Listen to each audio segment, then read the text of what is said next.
today I just wanted to share with you a few items that have helped me on my spiritual journey. Now, as someone who practices sorcery and necromancy, I really want to destigmatize all the negative connotations that those practices have, because there's so much good that can come from doing this practice.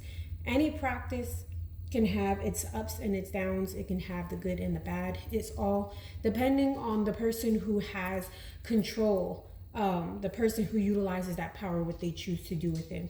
I have done a lot of healing, noticed a lot of elevation in my practices. I have noticed so much positivity with doing necromancy and with doing sorcery. So it really just matters on the usage of what it is, on what you're using those practices for, the purpose, and how you can elevate your life with it.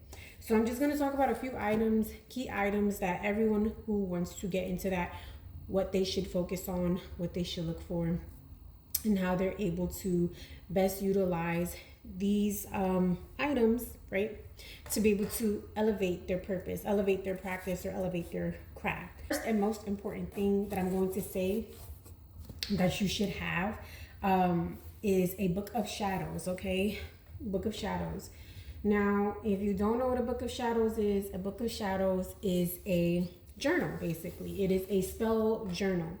And you can put your spell works in there, your crafts, what works, what doesn't work. One thing about sorcery, and I will say the difference between being initiated into a ATR, or spiritual practice, or a coven, versus, standalone sorcery, peria, or witchcraft, is that you learn to do things by yourself. You will have to troubleshoot. There will always come a point in time where you will have to troubleshoot.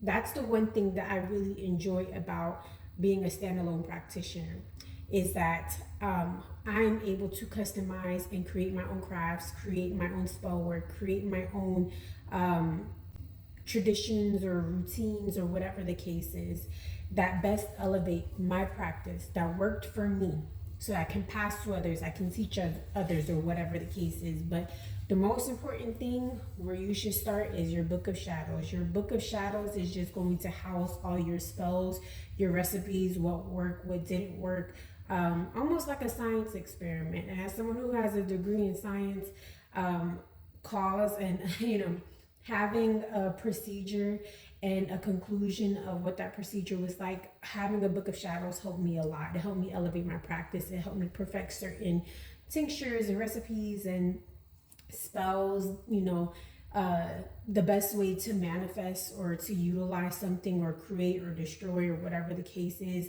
or even using a servitor.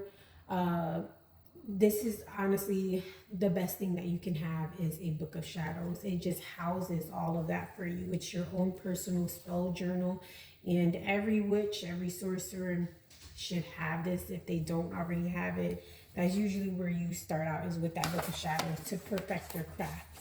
Next, you are going to need some source of divination, right? So there's many different kinds of divination tools that you can use. For example, one of the most common ones, or usually I would say beginner friendly, is a pendulum. I like pendulums. You can, put them in your pocket, put them in your purse, carry them around with you. The most easiest way to use a pendulum is for yes or no questions, and that will go into the next thing that you will need, is a spirit board. Now, I'm very finicky when it comes to me recommending certain things to people, like spirit boards, because it is a direct access, a portal to all kinds of different lower vibrational spirits, or all different kinds of spirits. I remember knowing someone personally who was very, convinced that they were speaking to, Jesus Christ through the spirit board, and it was just like a yes or no board. They were convinced that they were reincarnated as Mary Magdalene. It was just a lot. So I try to tell people, if you're going to use a spirit board, cleanse your space, cleanse your energy. Make sure that you're balanced, you know, you're not having nightmares or seeing shadows or anything like that, that's going to give you a clear indication on if you should be using a spirit board or not. As someone who does a lot of intranquil work, you know, spirit boards just happen to work with me because I work a lot with the dead, so it's something that's common in the practice. But it was something that I did start out using. I made my own board, so I just painted it, and it's just like, you know, yes, no, clarify, and then I just use the pendulum to hover. And the most important thing is to set the intention.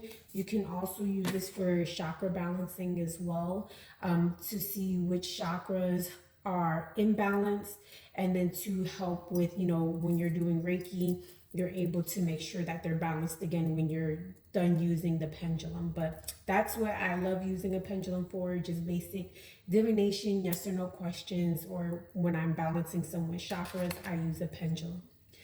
Also, just a helpful guide. This was a book that I had got many years ago, and it was very helpful when I first started getting into divination, because obviously everyone starts off with more than likely tarot cards, right? I'll show some of mine in a minute so that you can have an idea of what kind of card you can use.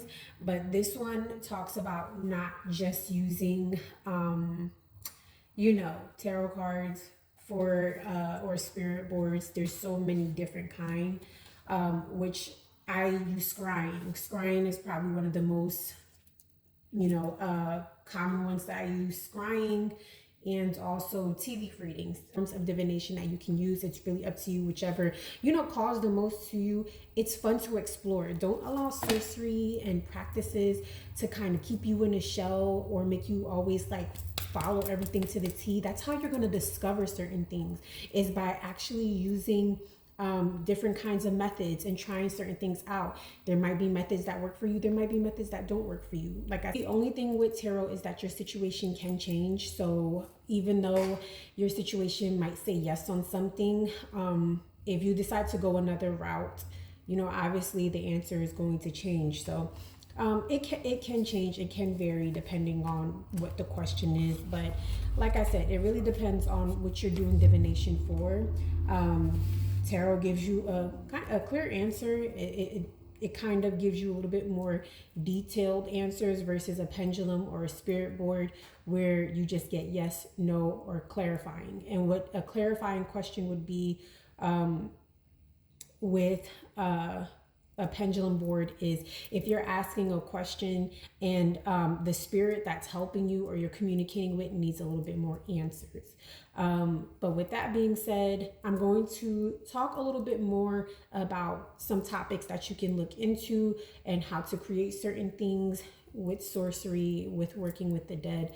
Those are going to be some topics that I'll be covering within the next few weeks. I have a shop where you can buy witchcraft items, spell working items, meditative items, but I do host free meditation sessions on Patreon as well, which are free. They're group, and I do one per month. So if that's something you're interested in, you can go to my Patreon. There is a free membership, so once you enroll in that membership, you're able to sign up for those classes. Like I said, I hold them once per month. They're usually 6 p.m. Eastern Standard Time. And I do post a little bit more on my Patreon, just, you know, informative stuff, more about spirit workings and different kinds of spirits. So if you're interested, like I said, you can go ahead and enroll. But I thank you so much for tuning in. I hope this information was helpful, and I will talk to you soon.